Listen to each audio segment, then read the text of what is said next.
Sri Akal, welcome to Singh Style, welcome to the Titanium page. मेरा नाम चरणजीव है और मैं फाउंडर हाँ सिंह स्टाइल का। आज मैं ਤੁਹਾਨੂੰ ਦਿਖਾਵਾਂਗਾ how I set my beard, which is a medium beard, which is a straight medium beard. और मैं ਕਈ ਵੀਡੀਓਜ਼ ਅਸੀਂ ਪਲਾਨ ਕੀਤਾ ਹੈ ਕਿ ਅਸੀਂ ਸ਼ੇਅਰ ਕਰਾਂਗੇ ਲੰਬੇ ਬੀਅਰਡ ਵਾਸਤੇ, ਕਰਲਡ ਬੀਅਰਡ ਵਾਸਤੇ, ਸ਼ਾਰਟ ਬੀਅਰਡ ਵਾਸਤੇ। ਫਿਲਹਾਲ ਮੇਰੇ ਮੀਡੀਅਮ ਬੀਅਰਡ 'ਤੇ ਅਸੀਂ हेयर टेस्ट करांगे द टाइटेनियम। सो टाइटेनियम लगाने तो पहला मैं हमेशा सिंह स्टाइल दा ब्रश है साड़ा जो मैं इस्तेमाल करता। इस ब्रश की खासियत ये है कि ये नायलॉन एंड बोर ब्रिस्टल नाल बनया है and it's not even, it's उत्तों असी इसनू कटिया हुआ है so that the nylon bristle वो पेनिट्रेट करेगा दाढ़ी तो, और जो बोर ब्रिस्टल है वो हेल्प करेगा मैनू टाइटेनियम को स्प्रेड करने वास्ते। So let's begin.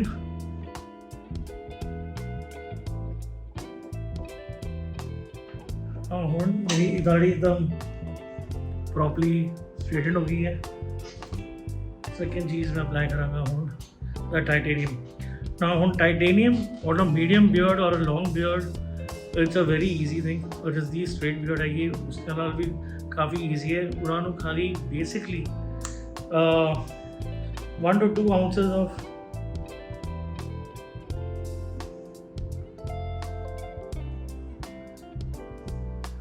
of the titanium लेना and massage it directly into the scalp. ये मेरा phase 1 है। Phase 1 is basically massaging and allowing the beard titanium to spread properly. थोड़ी सी और ले आऊँगा, थोड़ी सी।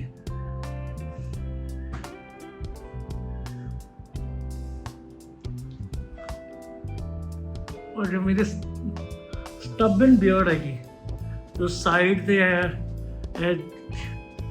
ये पास है इसको मैं लगा दूँगा। ये देखो ऑलरेडी ये चिपकनी चालू हो गई है। Now I start brushing it.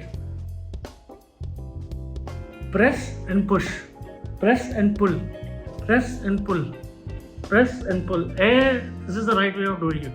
Press and pull, press and pull, press and pull.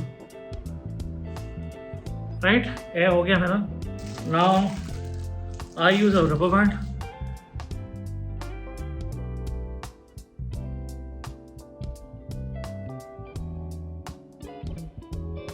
Now I keep my rubber band a bit loose इत्थे is why because अगर तुसी टाइट करने लग जाओगे ये पासे नू after some years, not when you're young but थोड़े जे साला विच तुहानू लगेगा कि ये there's a patch getting formed is because वो beard rubber band या कुछ भी तुसी टाई कर रहे हो वो पुल होता है।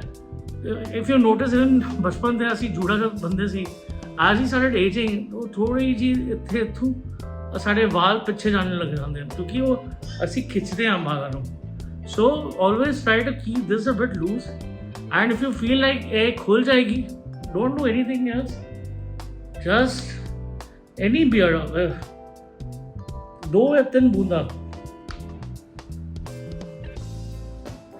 बूंदा जस्ट टेक इट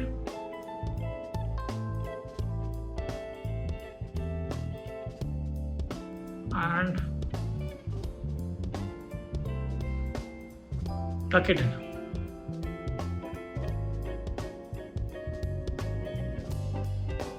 ਹੁਣ ਤੁਸੀਂ ਇਹ ਟਕ ਇਨ ਕਰ ਦਿੱਤਾ ਹੈ। ਨਾਓ ਤੁਸੀਂ ਥਾਟਾ ਲੈ ਲਓ।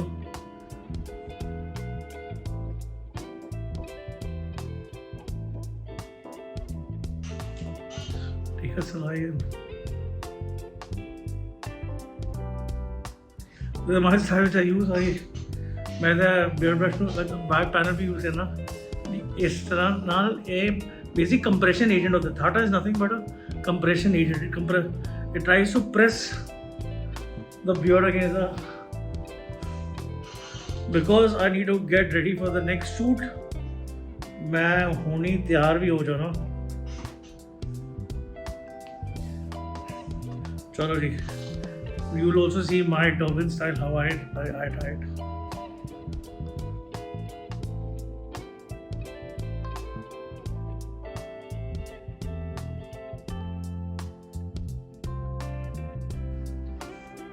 हेलो, साड़ी पग भी बन गई है, दाढ़ी भी आई थिंक सेट हो चुकी है। तो अब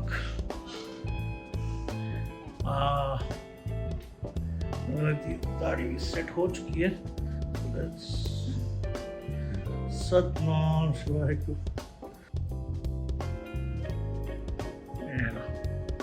दाढ़ी भी फुली सेट, टर्बन सेट, असली सेट। ਤੇ ਸਤਿ ਸ਼੍ਰੀ ਅਕਾਲ, thank you for watching the titanium demo ਤੇ how I tie my turban. I hope you like the product, use it. ਮੈਨੂੰ ਕੋਈ ਵੀ ਤੁਹਾਡਾ ਫੀਡਬੈਕ ਹੈ ਉਹ ਮੈਨੂੰ ਪਲੀਜ਼ ਭੇਜੋ। ਮੇਰਾ ਈਮੇਲ ਐਡਰੈਸ ਹੈ singh@singstyle.com. I love to hear customer feedbacks and Rab Raka.